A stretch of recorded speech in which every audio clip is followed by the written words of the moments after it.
ছাত্ৰ-ছাত্ৰীসকল আজি দশম শ্ৰেণীৰ অসমীয়া পাঠ্যপুথিত থকা শ্ৰী শ্ৰী মাধৱদেৱৰ দ্বাৰা বিৰচিত ৰাগ বসন্ত বৰগীতটিৰ অসমীয়া ভাঙনি তোমালোকলৈ আগবঢ়াম। আহা আমি বৰগীতটিৰ মাজলৈ আগবাঢ়োঁ। বৰগীতটিৰ অসমীয়া ভাঙনিলৈ আগবঢ়াৰ আগতে আমি প্ৰথমে বুজিবলৈ চেষ্টা কৰিম বৰগীত কি হয়, কেনেধৰণৰ গীতক আমি বৰগীত বুলি ক'ব পাৰোঁ। শ্ৰীমন্ত শংকৰদেৱ আৰু শ্ৰী শ্ৰী মাধৱদেৱে ৰচনা কৰা গীতসমূহকে বৰগীত বোলা হয়। মহাপুৰুষ দুজনাৰ বৰগীত ৰচনাৰ মূল লক্ষ্য আছিল শ্ৰীকৃষ্ণৰ মাহাত্ম্য প্ৰচাৰ আৰু ভক্তি ধৰ্মলৈ মানুহক আকৰ্ষণ কৰা। বৰগীতসমূহ ব্ৰজাৱলী ভাষাত লিখা হৈছিল। বৰগীতৰ ঘাই ৰস হ'ল ভক্তি। শ্ৰী শ্ৰী মাধৱদেৱে ৰচনা কৰা বৰগীতত শ্ৰীকৃষ্ণৰ বাৎসল্যভাৱৰ ভক্তিৰস নিগৰিত হোৱা দেখা যায়। মাধৱদেৱে শিশু শ্ৰীকৃষ্ণৰ ওপৰত বেছিকৈ গুৰুত্ব আৰোপ কৰিছে। শ্ৰীমন্ত শংকৰদেৱৰ বৰগীতসমূহত দাস্যভাৱৰ প্ৰভাৱ দেখা যায়। ভকতি কৰিবলৈ মানুহে কি কৰা উচিত তাৰ সন্ধান শ্ৰীমন্ত শংকৰদেৱৰ বৰগীতত পোৱা যায়।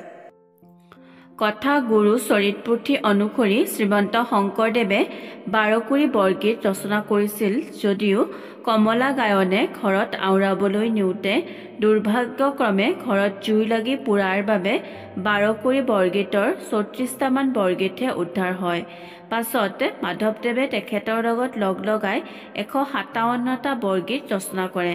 শ্ৰীমন্ত শংকৰদেৱৰ শ্ৰেষ্ঠ কীৰ্তি হ'ল কীৰ্তন ঘোষা আৰু শ্ৰী শ্ৰী মাধৱদেৱৰ শ্ৰেষ্ঠ কীৰ্তি হ'ল নামঘোষা, যাক 1000টা ঘোষা থকাৰ বাবে হেজাৰী ঘোষা বুলিও কোৱা হয়।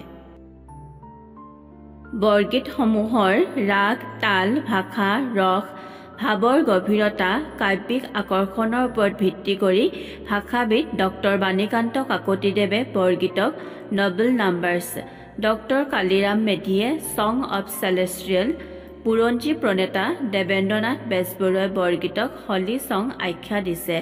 সৰ্বশেষত ক'ব পাৰি যে শ্ৰীমন্ত শংকৰদেৱ আৰু শ্ৰী শ্ৰী মাধৱদেৱৰ বৰগীতসমূহৰ বিষয়বস্তু অন্য লৌকিক গীতৰ পৰা সম্পূৰ্ণ পৃথক। দুয়োজনা মহাপুৰুষৰ বৰগীতত শ্ৰীকৃষ্ণৰ ভক্তিমূলক উপাসনাই বিৰাজ কৰিছে। বৰগীতসমূহ ব্ৰজাৱলী ভাষাত লিখা হৈছিল। ব্ৰজাৱলী ভাষা হ'ল শ্ৰীমন্ত শংকৰদেৱ আৰু শ্ৰী শ্ৰী মাধৱদেৱকে প্ৰমুখ্য কৰি বৈষ্ণৱ কবিসকলে ব্যৱহাৰ কৰা এটি ভাষা। ব্ৰজাৱলী ভাষা কোনো ঠাইৰে কথিত ভাষা নহয়। ব্ৰজাৱলী ভাষাৰ মূল ভেটি হ'ল মৈথিলী। মৈথিলী আৰু অসমীয়া ভাষাৰ সংমিশ্ৰণত সৃষ্টি হোৱা ভাষাই হ'ল ব্ৰজাৱলী ভাষা। এই ভাষাক সাহিত্যত ব্ৰজবুলি বা ব্ৰজবোল হিচাপেও জনা যায়। ব্ৰজাৱলী ভাষাটো স্বৰধ্বনিৰ অধিক প্ৰয়োগৰ বাবে শ্ৰুতিমধুৰ হৈ পৰিছে।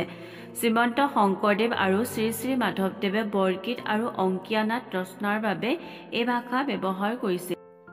সত্যেন্দ্ৰ নাৰায়ণ গোস্বামীদেৱৰ ভাষাত ব্ৰজাৱলী ভাষা হ'ল এক কৃত্ৰিম বা সংমিশ্ৰিত ভাষা। গতিকে ক'ব পাৰি যে মধ্যযুগীয় বৈষ্ণৱ কবিসকলে ব্যৱহাৰ কৰা কৃত্ৰিম সাহিত্যিক ভাষাই হ'ল ব্ৰজাৱলী ভাষা। চমুকৈ ব্ৰজাৱলী ভাষাৰ বৈশিষ্ট্যসমূহ হ'ল: 1. ব্ৰজাৱলী ভাষা কোনো ঠাইৰে আঞ্চলিক কথিত ভাষা নহয়। 2. পশ্চিমা হিন্দী অপভ্ৰংশৰ লগত ইয়াৰ কোনো সম্পৰ্ক নাই। 3. ব্ৰজাৱলী ভাষাৰ মূল ভেটি হ'ল মৈথিলী। 4. শ্ৰীমন্ত শংকৰদেৱ আৰু মাধৱদেৱকে প্ৰমুখ্য কৰি বৈষ্ণৱ কবিসকলে ব্যৱহাৰ কৰা ভাষা হ'ল ব্ৰজাৱলী ভাষা। 5. ব্ৰজাৱলী ভাষাটো মৈথিলী আৰু অসমীয়া ভাষাৰ সংমিশ্ৰণত গঠিত হৈছে। 6. ব্ৰজাৱলী ভাষাটো অধিক স্বৰধ্বনি প্ৰয়োগৰ বাবে শুৱলা হৈ পৰিছে। তোমালোকৰ অসমীয়া পাঠ্যপুথিত থকা হৰি হেৰৰে বাপ পখিলো শৰণে ৰাগ বসন্ত বৰগীতটি শ্ৰী শ্ৰী মাধৱদেৱে ৰচনা কৰিছে। এতিয়া আমি শ্ৰী শ্ৰী মাধৱদেৱৰ বিষয়ে অলপ জানি লওঁ আহা। শ্ৰী শ্ৰী মাধৱদেৱৰ জন্ম হৈছিল 1489 চন অসমৰ লখিমপুৰৰ নাৰায়ণপুৰ। মাতৃৰ নাম মনোৰমা, পিতৃৰ নাম আছিল গোবিন্দগিৰি ভূঞা। তেখেতক এটি অন্য নামেৰেও জনা গৈছিল, সেয়া হ'ল বহাৰ পো, আৰু মৃত্যু হৈছিল 1596 চনত কোচবিহাৰত। শ্ৰী শ্ৰী মাধৱদেৱ শ্ৰীমন্ত শংকৰদেৱৰ এজন প্ৰিয়তম শিষ্য হোৱাৰ লগতে অসমৰ মহাপুৰুষীয়া ধৰ্ম অৰ্থাৎ এক শৰণ নাম ধৰ্মৰ প্ৰৱৰ্তক আছিল। তেখেতক গুৰুভক্তিৰ বাবে বিশেষভাৱে জনা যায়। শ্ৰী শ্ৰী মাধৱদেৱ তেখেতৰ গুৰু শ্ৰীমন্ত শংকৰদেৱক এক শৰণীয়া ধৰ্ম প্ৰচাৰ আৰু প্ৰতিষ্ঠা কৰাৰ ক্ষেত্ৰত ঐকান্তিক নিষ্ঠা গভীৰ ভক্তি দেখিয়েই শংকৰ মাধৱৰ মিলনক ৰসৰাজ লক্ষ্মীনাথ বেজবৰুৱাই মণিকাঞ্চন সংযোগ বুলি অভিহিত কৰিছে। শ্ৰী শ্ৰী মাধৱদেৱে সাহিত্য জগতলৈ আগবঢ়োৱা অৱদানসমূহ হ'ল ক্ৰমে শ্ৰী শ্ৰী মাধৱদেৱে একেধাৰে ধৰ্ম প্ৰচাৰক, শাস্ত্ৰবেতা, ভক্ত, কবি, নাট্যকাৰ আৰু সুগায়ক আছিল। মহাপুৰুষজনৰ সাহিত্য জীৱনৰ কীৰ্তিস্তম্ভ হ'ল নামঘোষা। এহেজাৰ ঘোষা থকাৰ বাবে নামঘোষাক হেজাৰী ঘোষা নামেৰেও জনা যায়। তেখেতে বৰগীত, ভটিমা, নাট, ঝুমুৰা আদি ৰচনা কৰিছিল। শ্ৰী শ্ৰী মাধৱদেৱে ৰচনা কৰা আখ্যানমূলক ৰচনা হ'ল ৰামায়ণৰ আদিকান্ত আৰু ৰাজসূয় কাব্য। তত্ত্বমূলক ৰচনা হ'ল জন্মৰহস্য, ভক্তিৰত্নাৱলী আৰু নামমালিকা। শ্ৰী শ্ৰী মাধৱদেৱে ৰচনা কৰা নাটসমূহ হ'ল অৰ্জুন ভঞ্জন বা দধি মন্থন, ঝুমুৰা, চোৰধৰা, পিম্পৰা গুচোৱা, ভূমি লুটোৱা, ভোজন বিহাৰ। বৰগীত ১৫৭টা বৰগীত ৰচনা কৰিছিল আৰু এটি উল্লেখনীয় বৰগীত হ'ল তেজৰে কমলাপতি। এতিয়া আমি বৰগীতটিৰ মাজলৈ আগবাঢ়োঁ। তোমালোকে সদায় এটা কথা মনত ৰাখিবা, আমি অন্য ধৰণে যেনেকৈ গান গাওঁ, বৰগীতসমূহ আমি তেনেদৰে নাগাওঁ। বৰগীতসমূহ গাবৰ কাৰণে নিৰ্দিষ্ট ৰাগ আৰু তাল থাকে আৰু এটা বিশেষ শৈলীৰেহে আমি বৰগীতসমূহ গাব পাৰোঁ। প্ৰত্যেকটো বৰগীত গাবৰ কাৰণে বিভিন্ন ধৰণৰ ৰাগ দিয়া থাকে, যেনে ভটিয়ালী, ধনশ্ৰী, আখুৱাৰী। ইয়াত তোমালোকৰ বাবে শ্ৰী শ্ৰী মাধৱদেৱে হৰি হেৰৰে বাপ পখিলো শৰণে বৰগীতটিত ৰাগ বসন্ত ব্যৱহাৰ কৰা হৈছে। বৰগীতসমূহত সদায় দুটা দিশ জড়িত হৈ আছে, সেয়া হ'ল ধ্ৰুং আৰু পদ। ধ্ৰুঙত বৰগীতটি কাক লৈ গাইছে বা বৰগীতটিত কিহৰ বিষয়ে কোৱা হৈছে সেয়া চমুকৈ দিয়া থাকে, আৰু পদত তাৰ বিষয়ে বিশদ বা বহলাই বৰ্ণনা কৰা থাকে। শ্ৰী শ্ৰী মাধৱদেৱৰ ৰাগ বসন্তৰ বৰগীতটিত ধ্ৰুঙত কোৱা হৈছে হৰি হেৰৰে বাপ পখিলো শৰণে, নেৰিবা বান্ধৱ মোক জীৱনে মৰণে।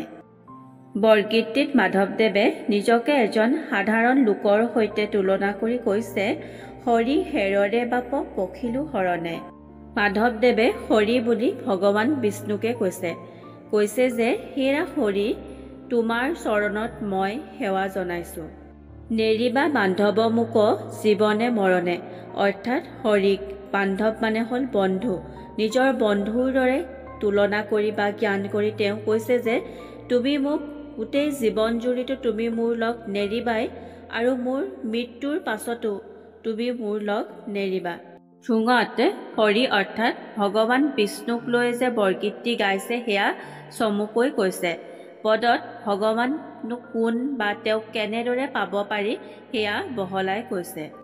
সনক সনন্দ যোগী যাহাকো ধিয়ায়, সকল নিগমে যাক বিচাৰি নপায়।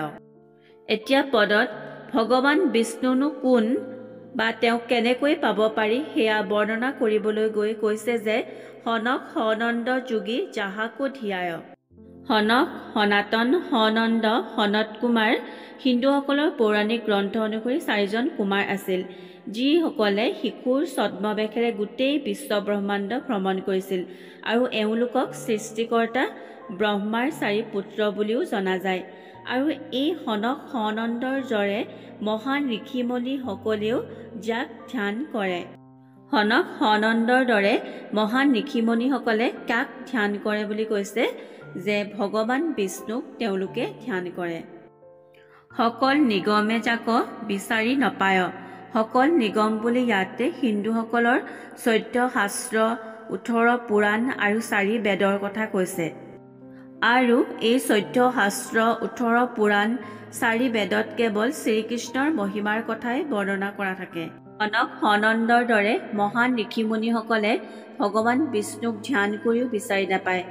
সকল নিগম এই 4 বেদ 14 শাস্ত্ৰ 18 পুৰাণত কেৱল শ্ৰীকৃষ্ণৰ মহিমাৰ কথাই বৰ্ণনা কৰা থাকে যদিও তেনেকুৱা কিতাপসমূহতো শ্ৰীকৃষ্ণক বিচাৰি পাব নোৱাৰি।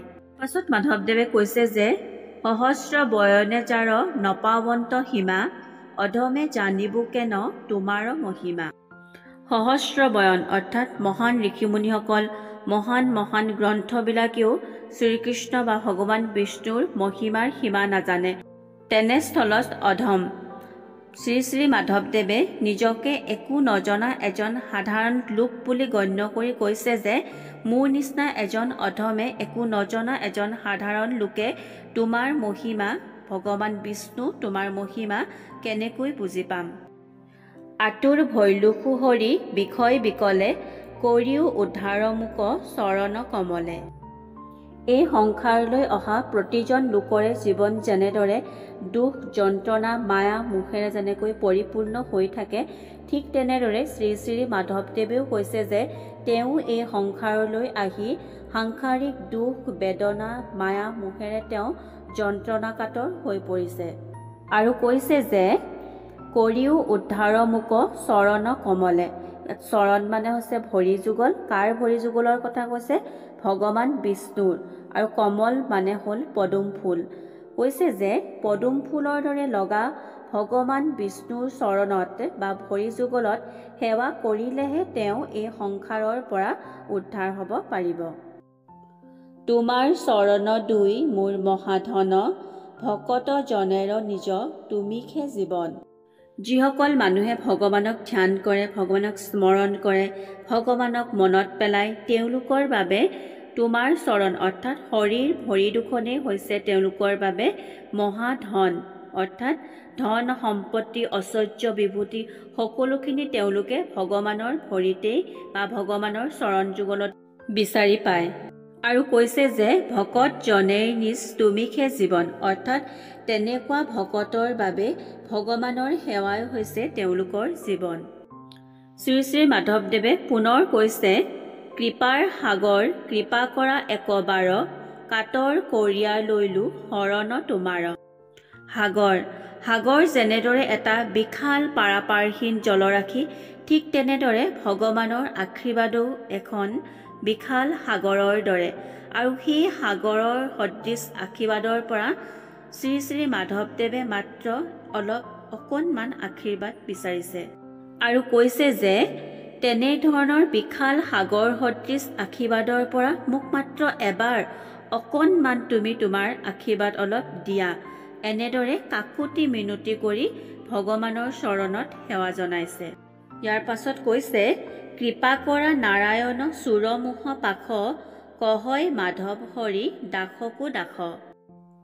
শ্ৰী শ্ৰী মাধৱদেৱে কৈছে যে তুমি মোক কৃপা কৰি তোমাৰ আশীৰ্বাদ দি মোক এই মুখ পাশ মানে হৈছে মায়াৰ বান্ধোন এই সংসাৰলৈ আহি যিবোৰ এই ধৰা মোৰ ঘৰ মোৰ বাৰী মোৰ সম্পত্তি মোৰেই হৈ এইবিলাকে হৈছে মায়া।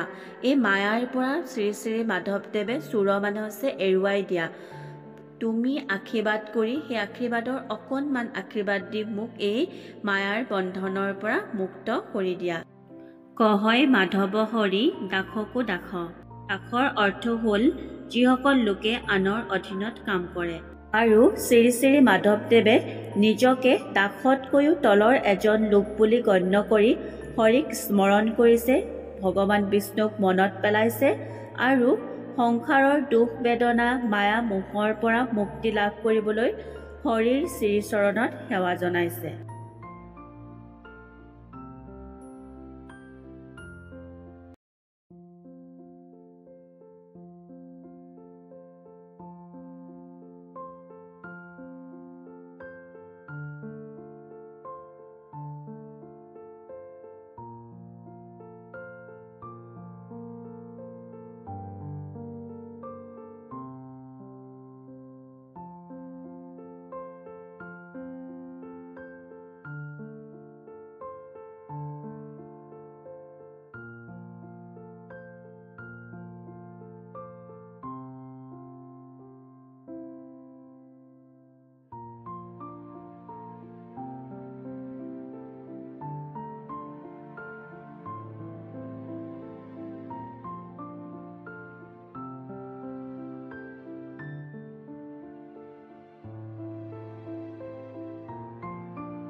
আজিলৈ ইয়াতে সামৰা হৈছে।